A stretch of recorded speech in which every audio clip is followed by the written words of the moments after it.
કરીએ રૂપિયા સાથે તો રૂપિયામાં આજે નવા રેકોર્ડ નીચલા સ્તર જોવા મળ્યા છે। રૂપિયો શુક્રવારના 84.48ના સ્તરની સામે આજે 11 પૈસા જેટલો નબળો ખુલીને 84.59 ઉપર જોવા મળ્યો હતો।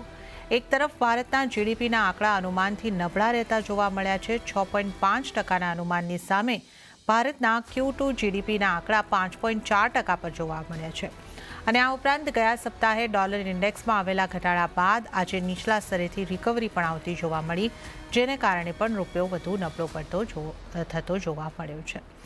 આ અંગે આપણે વધુ ચર્ચા કરીશું। સિન્હાન બેંકના ગ્લોબલ ટ્રેડિંગ સેન્ટરના વાઇસ પ્રેસિડેન્ટ કુનાલ સોધાણી આપણી સાથે જોડાઈ ગયા છે। કુનાલજી, ગુડ મોર્નિંગ અને સ્વાગત છે આપનું।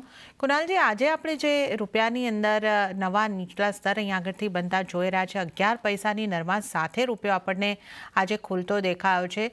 આ જીડીપી ગ્રોથના જે આંકડા નબળા આવ્યા છે, એનું એક રીઝન છે કે અન્ય કોઈ રીઝનની ઇમ્પેક્ટ તમે જોઈ રહ્યા છો?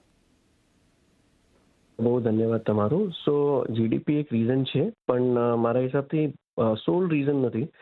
તો સૌથી મોટું રીઝન જે સ્ટેટમેન્ટ હતું ડોનાલ્ડ ટ્રમ્પનો કે જે 100% ટેરિફ એ ઇમ્પોઝ કરી શકે છે ઓન ધ બ્રિક બ્લોક, જે બ્રિક નેશન્સ છે, અગર ડોલરની વેલ્યુને અગર એ લોકો અંડરમાઇન કરે।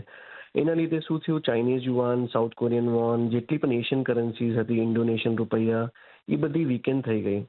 અને જેનું રિએક્શન આપણે ડોલર રૂપીના ઓપનિંગ લેવલમાં જ દેખાયું કે રૂપી સ્ટાર્ટિંગમાં જ વીકેન્ડ થયું। તો સૌથી મોટું ટ્રિગર પોઈન્ટ આ હતું, કેમ કે એશિયન કરન્સીઝને પણ આમાં રિએક્ટ કર્યું। પણ યસ, તમે જે કહો છો એ સાચી વાત છે, પણ એમાં 3 અધર ફેક્ટર્સ મને કહેવા છે કે જે હજી રિસ્પોન્સિબલ છે। એક તો તમે કીધું જીડીપી ડ્રોપ, જે 7 ક્વાર્ટર લો છે, ડેફિનેટલી બહુ મોટો ડિફરન્સ હતો। અને નાવ આરબીઆઈ માટે બહુ ડિફિકલ્ટ સિચ્યુએશન છે। એક સાઈડ ગ્લોબલ અનસર્ટનિટીઝ છે, ઇન્ફ્લેશન એલિવેટેડ લેવલ પર છે અને જીડીપી નંબરે લોવર આવ્યા છે। તો આજે પોલિસી બહુ ઇમ્પોર્ટન્ટ હશે। દો મારું અનુમાન એ છે કે રેટ કટ નહીં થાય આ પોલિસીમાં, પણ એક ટ્રિકી સિચ્યુએશન થઈ જાય છે આરબીઆઈ માટે આ રીઝન માટે। સેકન્ડલી, ફિસ્કલ ડેફિસિટ નંબર પણ આવેલા, વેર ફિસ્કલ ડેફિસિટને જે ફૂલ યર ટાર્ગેટ હતું એનું 46.5% આપણે ટચ કર્યું, અને આ જ સેમ વખતે લાસ્ટ યર 45% હતું, જે ઓક્ટોબર સુધી। તો આ બીજો કન્સર્ન છે। તો જીડીપી છે, ફિસ્કલ ડેફિસિટ નંબર છે। થર્ડ ઇમ્પોર્ટન્ટ જે ડોલર રૂપી માટે હોય ઇઝ ફ્લોઝ। અગર હવે એફપીઆઈ ફ્લોઝની વાત કરીએ ઇક્વિટીમાં, તો નવેમ્બરમાં આપણે 94,000 કરોડનો આઉટફ્લો જોયો। ઇવન ડિસેમ્બરની આપણે વાત કરીએ તો 21,000 કરોડનો આપણે ઓલરેડી આઉટફ્લો જોયો છે। અને યર એન્ડમાં યુઝ્યુઅલી પૈસા પાછા જાય તો એ એક રિસ્ક તો છે જ છે। એફએક્સ રિઝર્વ જે એક રિફ્લેક્શન છે કે ડોલર રૂપીમાં આરબીઆઈની ઇન્ટરવેન્શન દેખાય છે ખાસી, અને $656 બિલિયન જે 5 મંથ લો પર આપણે એના લીધે છે। તો આના બંનેને મળાવીને આ વીકનિંગ જે રૂપિયામાં છે એ આપણે દેખાય છે। પણ ગોઈંગ અહેડ આપણે શું લાગે છે, અહીંયાથી આ થોડુંક પ્રેશર બનવું રહેશે।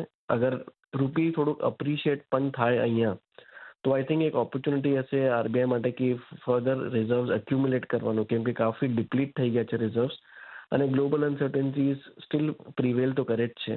તો ખાસું નીચે નથી લાગતું, એટલે 84.20, 84.30 એક સારો બેઝ બને છે। તો અને ઉપરની વાત કરીએ તો આજે ઓબ્વિયસલી ઓલ ટાઈમ હાઈ જોયું છે આપણે ડોલર રૂપી પેરમાં, ઓર ઓલ ટાઈમ લો કહી શકીએ રૂપિયામાં। તો 84.90 સુધી મને લાગે છે કે ઉપરની સાઈડ હજી સ્પેસ છે।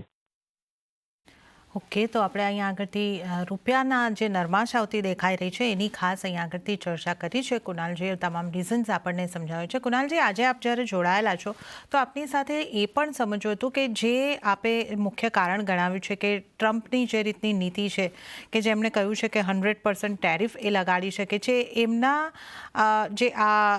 જે ટ્વિટર ટોન્ટ્રમ્સ જેને આપણે કહી શકીએ એની અંદર એમણે એ પણ એક ખાસ ઉલ્લેખ કર્યો હતો કે બ્રિક્સ કન્ટ્રી નવી ડોલરની સામે કરન્સી લાવવાની જે વાત કરશે તો એ આ વસ્તુને ઇમ્પ્લિમેન્ટ કરશે, 100% ટેરિફને। તો જે ડી ડોલરાઇઝેશનની મુવમેન્ટ શરૂ થઈ હતી એને આ હવે ધીમી પાડી દે છે? અગર આપણે બહુ સારો સવાલ છે સૌથી પહેલા, કેમ કે ડી ડોલરાઇઝેશન આજની વાત નથી। અગર આપણે ચાઇનાની વાત કરીએ તો લાસ્ટ 11 વર્ષથી ચાઇના ડી ડોલરાઇઝેશન કોશિશ કરે છે। જેટલા પણ એના એક્સપોર્ટર ઇમ્પોર્ટર બધા એને ચાઇનીઝ યુઆનમાં જ કોશિશ કરે છે, અને એ લોકોના રિઝર્વ્સ જે ડોલરના હતા એ ઓછા કરે છે। તો ડિપેન્ડન્સી ઓન ડોલર ઓછા કરે છે। પણ ચાઇના જેવી કન્ટ્રી 11 વર્ષથી લડે છે તો એ હાસિલ નથી કરી શકતી। સો ઇટ ઇઝ લાઈક બહુ ફાર ઓફ ચીજ છે કે આપણે ડોલરને રિપ્લેસ કરી શકીએ, કેમ કે જેટલા ટ્રાન્ઝેક્શન છે ડોલર ને રિપ્લેસ કરવાનું in the near term easy નથી. મારા હિસાબથી ડી-ડોલરાઇઝેશન નહીં, પણ આગળ વધીને મલ્ટી કરન્સી સિસ્ટમ આવું ઇમર્જ થશે, જે એક કરન્સી નહીં પણ બધા મલ્ટી કરન્સી, જેવી રીતે આઈએનઆર ઇન્વોઇસિંગની આપણે વાત કરીએ છીએ. સિમિલરલી અગર ઈરાન જોડે આપણે ટ્રેડ કરીએ છીએ ઓઇલ, તો આઈએનઆરમાં પેમેન્ટ કરીએ છીએ. એવી રીતે જ બીજા જુદી જુદી વસ્તુઓમાં, જેવી રીતે રશિયા જોડે આપણે આઈએનઆરમાં કરીએ, એ રશિયન રૂબલમાં કરે, તો કન્ટ્રીઝ એક રિઝર્વ કરન્સી કદાચ ના બને અને રિપ્લેસ ના થાય તો ડોલર રહેશે, પણ જે share of dollar with time A definitely reduce થતું દેખાય છે, કેમ કે બધાને પોતપોતાની કરન્સીમાં ઇન્વોઇસિંગ કરવાનું આજથી શરૂઆત કરે છે, તો આગલા 5 થી 10 વર્ષમાં એ મલ્ટી કરન્સી સિસ્ટમ એસ્ટાબ્લિશ થઈ શકે છે. એ મારું પર્સનલ ઓપિનિયન છે. જી કુનાલજી, આપનો ખૂબ ખૂબ આભાર. આપ સમય ફાળવી અમારી સાથે જોડાયા અને અમારી સાથે ચર્ચામાં ભાગ લીધો. આપનો આભાર.